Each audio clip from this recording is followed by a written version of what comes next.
सदियों पहले की बात है। एक छोटे से गांव में एक बड़ा अजीब रिवाज था। गांव के सभी बड़े दिन ढलते ही फूलों की तलाश में घर से बाहर निकल जाते थे।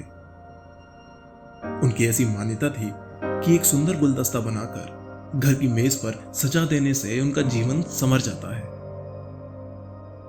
गांव वाले इसी धुन में बस मीलों मील चलते जाते थे, भूखे प्यासे, पैरों में घाव और मन में एक अजीबोगरीब सित लिए। कुछ तो नए किस्म के फूलों की तलाश में घर से ऐसे निकले कि कभी कभी लौटकर वापस घर ही नहीं आए। अपने पैरों की पीड़ा, तन की थकान, मन की बेचैनी को बहकाते हुए बस इधर से उधर भटकते रहते थे।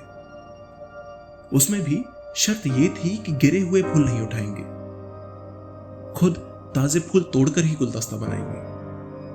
जमीन पर बिखरे फूलों को नजरअंदाज करते हुए जब गांव वालों को किसी शाख से टंगा कोई फूल मिल जाता था तो वो उसे सूंघना तो दूर, उसे नजर भर देखते भी नहीं थे और झट से अपने थैले में डालकर आगे बढ़ जाते थे। जैसे तैसे गुलदस्ते लायक फूल इकट्ठे हो जाते और फिर शुरू होती थी गुलदस्ता बनाने की प्रक्रिया, जहां फूलों को प्रशंसा की उम्मीद से बांधा जाता था और प्रतिस्पर्धा के फूलदान में सजा दिया जाता था।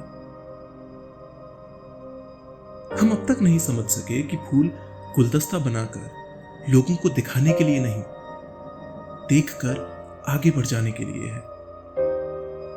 और जो जिंदगी कभी तोहफे में फूल दे तो उसे नुमाइश के लिए ना रखा जाए, एक बार नजर भरकर देखकर, सूंघकर किसी किताब में सुला दिया जाए, जहां हमारा और उस फूल का रिश्ता सालों बाद भी उसी फूल और उससे जुड़ी स्मृति की तरह बरकरार रहेगा।